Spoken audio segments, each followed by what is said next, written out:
భూమిపై ఉండే కొన్ని దేవాలయాలు దేవుడి నివాసాలు కావు. అవి భూమిపై దిగిన ఒక మాయా ప్రపంచాలు. ఒక దేవాలయం ఉంది. అక్కడ శివలింగం ఎప్పుడూ తడిగానే ఉంటుంది. ఎప్పుడూ నీరు ఊరుతూనే ఉంటుంది.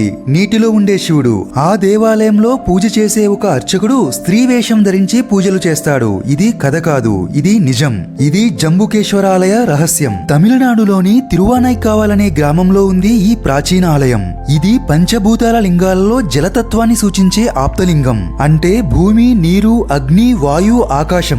ఈ 5 మూలతత్వాల్లో ఇది ఆప్తలింగం, నీటి రూప శివలింగం. కానీ అసలైన మిస్టరీ ఏంటంటే ఈ గర్భగృహంలోని లింగంపై ఎప్పుడూ తడి ఉంటుంది.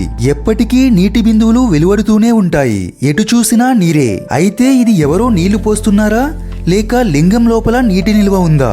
ఇప్పటి వరకు శాస్త్రజ్ఞులు కూడా దీనికి సరైన సమాధానం చెప్పలేకపోయారు. ఈ ఆలయంలో అర్చకులు శివునికి స్త్రీ వేషధారణలో పూజలు చేస్తారు. ఎందుకంటే పురాణాల ప్రకారం అమ్మవారు అక్షయవాడి అనే రూపంలో ఇక్కడ తపస్సు చేసి స్వయంగా జలంతో శివునికి పూజలు చేసింది. ఆ దృశ్యాన్ని ఇప్పటికీ నిలిపేలా ఇక్కడి అర్చకులు మధ్యాహ్నం సమయంలో స్త్రీ వేషంలో ఉంటారు. అంటే మెడలో మంగళసూత్రం, చేతిలో పల్లెం, అంతా అమ్మవారిలా తయారవుతారు.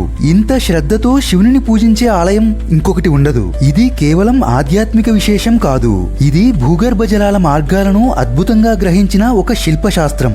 ఈ ఆలయ నిర్మాణంలో అద్భుతమైన శిల్పశాస్త్రం ఉంది. Sound wave, water pressure, geothermal energy అన్నీ ఉపయోగించబడ్డాయన్నది అభిప్రాయం. శాస్త్రజ్ఞులే చెబుతున్నారు ఈ దేవాలయం ఇప్పటి టెక్నాలజీతో కూడా పూర్తిగా అర్థం చేసుకోలేనిదని. జంబుకేశ్వరాలయం ఇది కేవలం శివునికి పూజ చేసే స్థలం కాదు. ఇది ప్రకృతి, ఆధ్యాత్మికత, శాస్త్రం అన్నింటినీ మిక్స్ చేసి మానవుడు రూపొందించిన మాయా ప్రపంచం. నీటిలో జన్మించిన శివుడు, అమ్మవారి చేత పూజింపబడే శివలింగం. ఇంతవరకు చూసిన దేవాలయాలన్నిటికంటే ఇది భిన్నమైనది. ఇలాంటి మిస్టీరియస్ టెంపుల్స్ గురించి తెలుసుకోవడానికి మోహిత్ మీడియా ఛానల్ ను సబ్స్క్రైబ్ చేయండి. Thanks for watching.